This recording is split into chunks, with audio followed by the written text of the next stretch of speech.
Guys, magandang araw sa lahat. Ngayon ang gagawin natin, magluluto tayo ng adobong paa ng manok.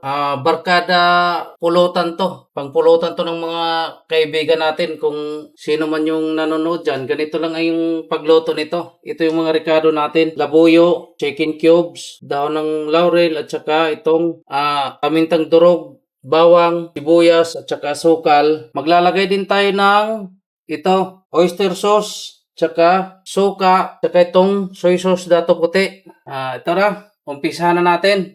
Mantika. Yan. Isayin na natin itong bawang, itong sibuyas.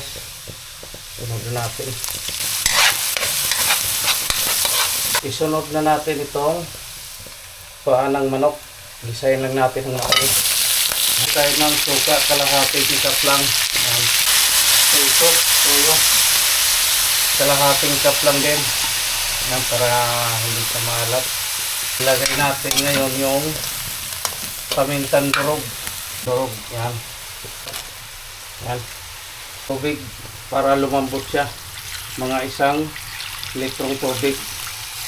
Yan. Isabay na rin natin itong labuyo natin para yan, mga 5 piraso. Tsaka yung chicken cubes. Ayan.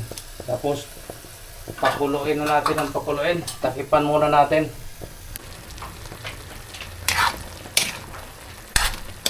Lalagay na tayo ng asukal, guys. Ayan. Itong oyster sauce, 2 takal.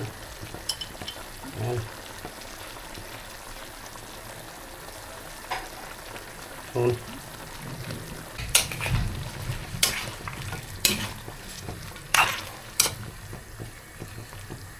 natin ito para medyo umanghang konti. Ayan. Maglagay tayo ng kunting ketchup, pampaganda sa kulay. Sarap. Ayan na, guys.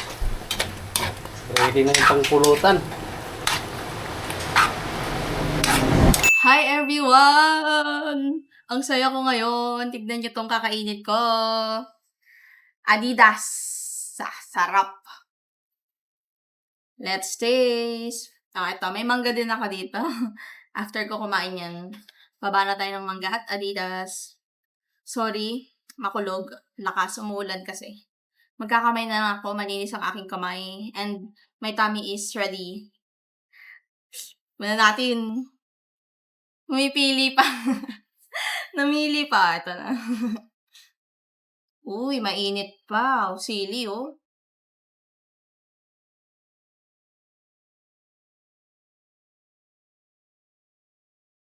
Ang lunamnam. Ang sarap. May anghang siya. Tama-tama lang yung anghang. Medyo maanghang siya. Pero okay lang. Enjoy ko na to. Like, share, and follow na kay Kiwi. Bye-bye!